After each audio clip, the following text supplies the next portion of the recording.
یک صحابه آمد و گفت: یا رسول الله صلی الله علیه و سلم، همسایه من درخت خرما دارد و چند شاخه آن در خانه من هستند.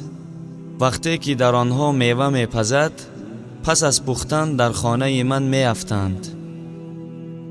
فرزندان من میگیرند آنها را و میخورند. ما غریب هستیم. همسایه ام در حال می آید و از دهان فرزندان من میگیرد میوه را. به همسایه ام بگو که با فرزندانم این طور معامله نکند. رسول اکرم صلی الله علیه و سلم آن را فریاد کرد.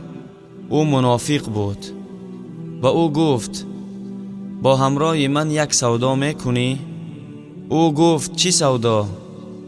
رسول اکرم صلی الله علیه و سلم گفتند: این درخت خرما را به من بده، در بدله این من در جنت برای تو خرما می دهم. این شخص گفت: یا رسول الله صلی الله علیه و سلم، این درخت را فرزندان من بسیار دوست می دارند. اگر درخت دیگری می شد راضی می شدم. این را نمی توانم، ببخش. گفت و برفت. در همین مجلس یک صحابه نشسته بود به نام ابوالدحداح. گفت: یا رسول الله صلی الله علیه و سلم، اگر من همون درخت را گرفته دهم برای من در جنت می دهی؟ رسول اکرم صلی الله علیه و سلم گفتند: بله، تو بگیر به من بده، من برای تو می دهم در جنت. ابوالدحداح رضی الله عنه در حال از قفای این شخص رفت و گفت: ای برادر، چند می فروشی درخت خرمایت را؟ این شخص گفت: برو از اینجا، من به رسول الله ندادم، به تو چی طور می دهم؟ ابوالدحداح گفت: هر قیمتی که از دهانت می براید بگو، چند می گیری؟ این شخص به خاطر جانش را خلاص کردن از این گفت: همه باغت را بده، درخت خرما را بگیر.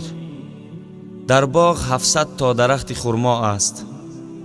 ابوالدحداح گفت: راست میگویی؟ از قولت نمیگردی؟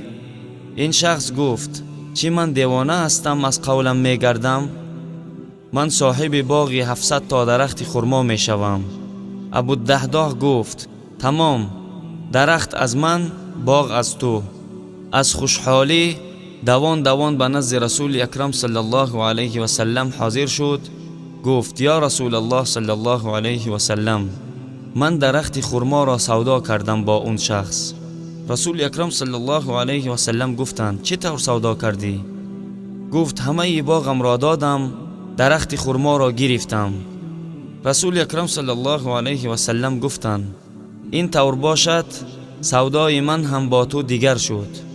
کم من عدق رداح و دار فیا لأبی الدحداح فی الجنه. ای دوست من با چشمانم دیده ایستاده ام که الله جل جلاله برای تو در جنت یک خانه نه بلکه قصرها بنا کرد، یک باغ نه بلکه باغها تیار کرد. برادران عزیز، این است نشانه ایمانداری و این است نشانه محبت. الله مهربان در این ماه مبارک همه گناهان ما و شما را ببخشد و داخل جنت گرداند بدون حساب. سخنان خوب را برای دیگران رسانیدن این خود صدقه جاریه است. این نوار را نشر کنید و در ثواب شریک شوید.